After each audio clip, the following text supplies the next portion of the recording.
20,000 Leagues Under the Sea by Jules Verne, 1870.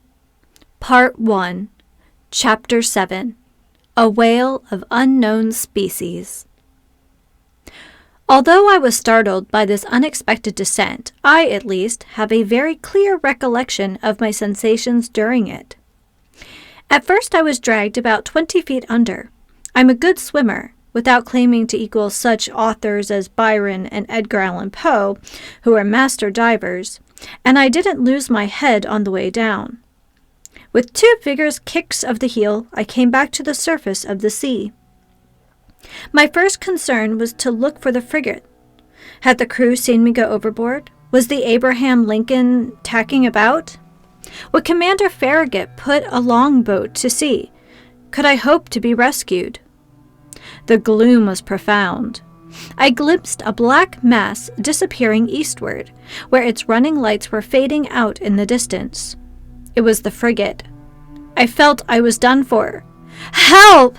Help!" I shouted, swimming desperately towards the Abraham Lincoln.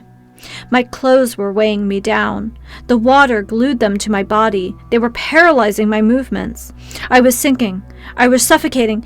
"Help!" This was the last shout I gave. My mouth was filling with water. I struggled against being dragged into the depths. Suddenly, my clothes were seized by energetic hands. I felt myself pulled abruptly back to the surface of the sea, and yes, I heard these words pronounced in my ear. "If Master would oblige me by leaning on my shoulder, Master will swim with much greater ease." With one hand, I seized the arm of my loyal Conseil. "You!" I said. "You!" "Myself," Conseil replied, "and at Master's command." "That collision threw you overboard along with me?" "Not at all, but being in Master's employ, I followed the Master." The fine lad thought this only natural.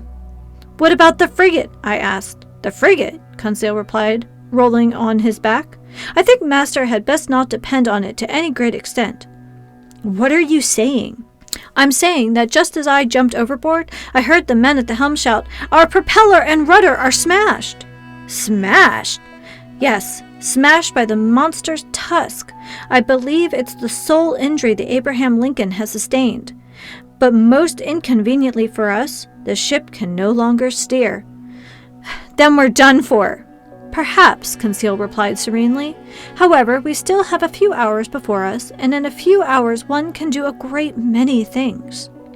Conseil's unflappable composure cheered me up. I swam more vigorously, but hampered by clothes that were as restricting as a cloak made of lead, I was managing with only the greatest difficulty. Conseil noticed as much. "Master will allow me to make an incision," he said, and he slipped an open clasp knife under my clothes, slitting them from top to bottom with one swift stroke. Then he briskly undressed me while I swam for us both. I then did Conseil the same favor, and we continued to navigate side by side. But our circumstances were no less dreadful. Perhaps they hadn't seen us go overboard, and even if they had, the frigate, being undone by its rudder, couldn't return to leeward after us. So we could count only on its longboats. Conseil had coolly reasoned out this hypothesis, and he laid his plans accordingly. An amazing character, this boy. In mid-ocean, this stoic lad seemed right at home. So having concluded that our sole chance for salvation lay in being picked up by the Abraham Lincoln's longboats, we had to take steps to wait for them as long as possible. Consequently, I decided to divide our energies so we wouldn't be both worn out at the same time, and this was the arrangement. While one of us lay on his back, staying motionless with arms crossed and legs outstretched, the other would swim and propel his partner forward. This towing role was to last no longer than 10 minutes, and by relieving each other in this way, we could stay afloat for hours, perhaps even until daybreak. Slim chance, but hope springs eternal in the human breast. Besides, there were 2 of us. Lastly, I can vouch, as improbable as it seems, that even if I had wanted to destroy all of my illusions, even if I had been willing to give in to despair, I could not have done so. The cetacean had rammed our frigate at about 11 o'clock in the evening. I therefore calculated on 8 hours of swimming until sunrise. A strenuous task, but feasible thanks to our relieving each other. The sea was pretty smooth and barely tired us. Sometimes I tried to peer through the dense gloom, which was broken only by the phosphorescent flickers coming from our movements. I stared at the luminous ripples breaking over my hands, shimmering sheets splattered with blotches of bluish gray. It seemed as if we'd plunged into a pool of quicksilver. Nearly 1 o'clock in the morning, I was overcome with tremendous exhaustion. My limbs stiffened in the grip of intense cramps. Conseil had to keep me going, and attending to our self-preservation became his sole responsibility. I soon heard the poor lad gasping. His breathing became shallow and quick. I didn't think he could stand such exertions for much longer. Go on, I told him. Leave master behind? He replied. Never, I'll drown before he does. Just then, past the fringes of a large cloud that the wind was driving eastward, the moon appeared. The surface of the sea glistened under its rays. That kindly light rekindled our strength. I held up my head again. My eyes darted to every point of the horizon. I spotted the frigate. It was 5 miles from us and formed no more than a dark, barely perceptible mass. But as for longboats, not a one in sight. I tried to call out. What was the use at such a distance? My swollen lips wouldn't let a single sound through. Conseil could still articulate a few words, and I heard him repeat in intervals, "Help! Help!" Ceasing all movement for an instant, we listened. And it may have been a ringing in my ear, from this organ filled with impeded blood, but it seemed to me that Conseil's shout had received an answer back. "Did you hear that?" I muttered. "Yes! Yes!" And Conseil hurled another desperate plea into space. This time there could be no mistake. A human voice had answered us. Was it the voice of some poor devil left behind in mid-ocean? Some other victim of that collision suffered by our ship? Or was it one of the frigate's longboats, hailing us out of the gloom? Conseil made one final effort, and bracing his hands on my shoulders while I offered resistance with one supreme exertion, he raised himself half out of the water, then fell back exhausted. "What did you see?" "I saw," he muttered. "I saw, but we mustn't talk. Save our strength." What had he seen? Then, Lord knows why, the thought of the monster came into my head for the first time. But even so, that voice. Gone are the day when Jonahs took refuge in the bellies of whales. Nevertheless, Conseil kept towing me. Sometimes he looked up, stared straight ahead, and shouted a request for directions, which was answered by a voice that was getting closer and closer. I could barely hear it. I was at the end of my strength. My fingers gave out. My hands were no help to me. My mouth opened convulsively, filling with brine. Its coldness ran through me. I raised my head one last time, then collapsed. Just then, something hard banged against me. I clung to it. Then I felt myself being pulled upward, back to the surface of the water. My chest caved in, and I fainted. For certain, I came to quickly, because someone was massaging me so vigorously it left furrows in my flesh. I half opened my eyes. "Conseil!" I muttered. "Did master ring for me?" Conseil replied.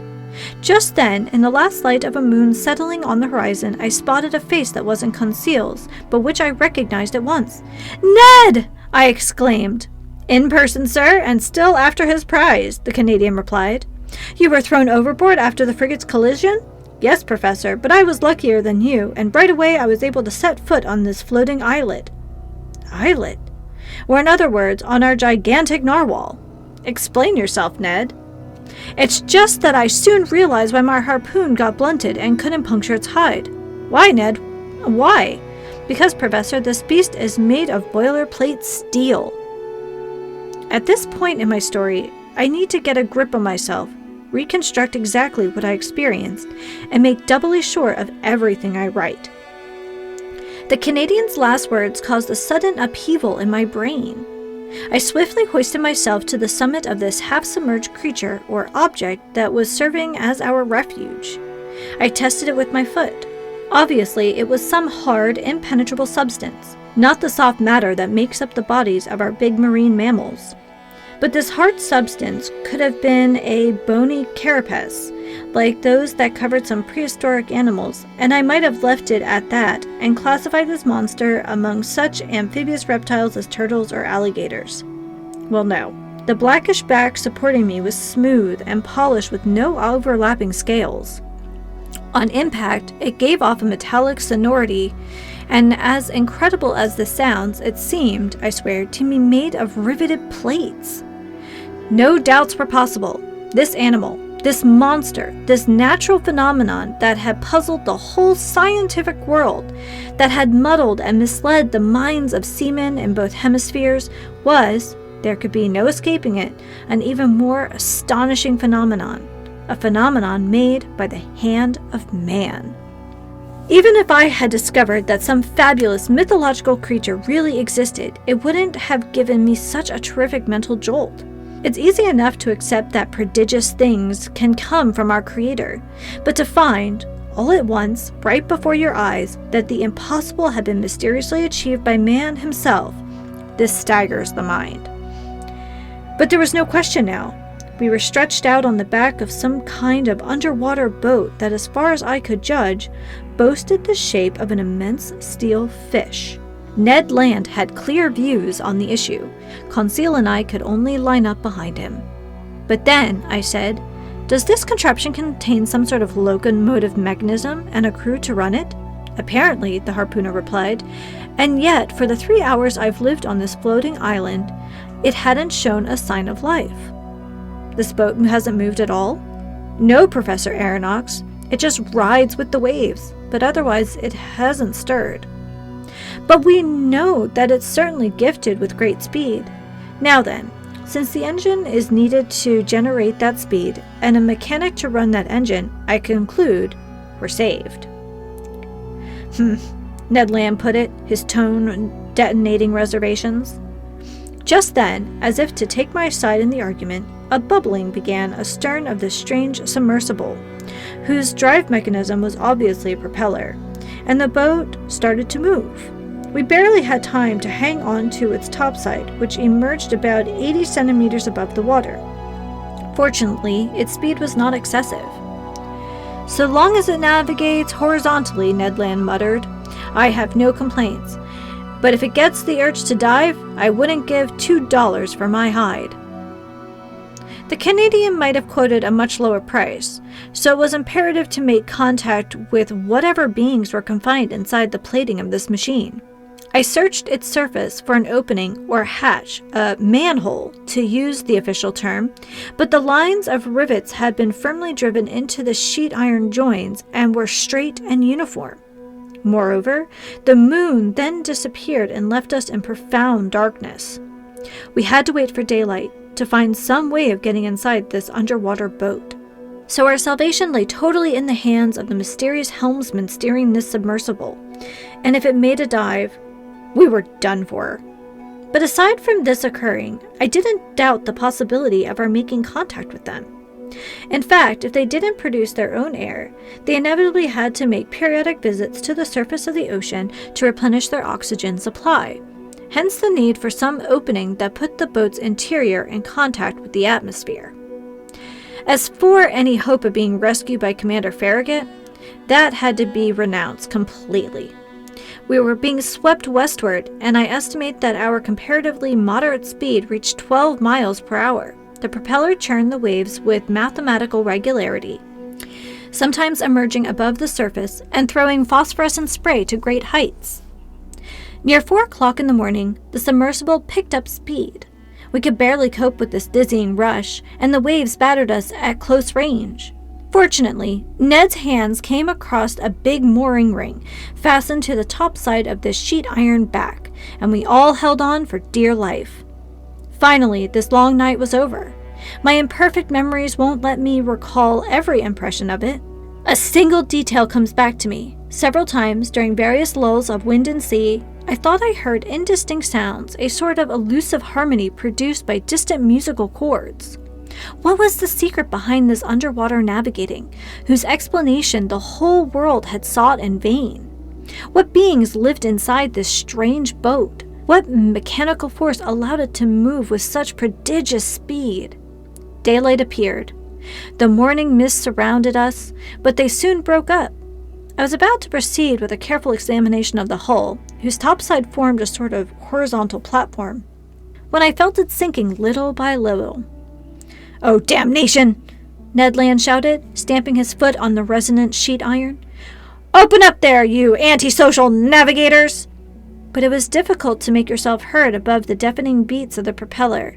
Fortunately, the submerging movement stopped. From inside the boat, there suddenly came noises of iron fastenings pushed roughly aside. One of the steel plates flew up, a man appeared, gave a bizarre yell, and instantly disappeared. A few moments later, 8 strapping fellows appeared silently, their faces like masks, and dragged us down into their fearsome machine.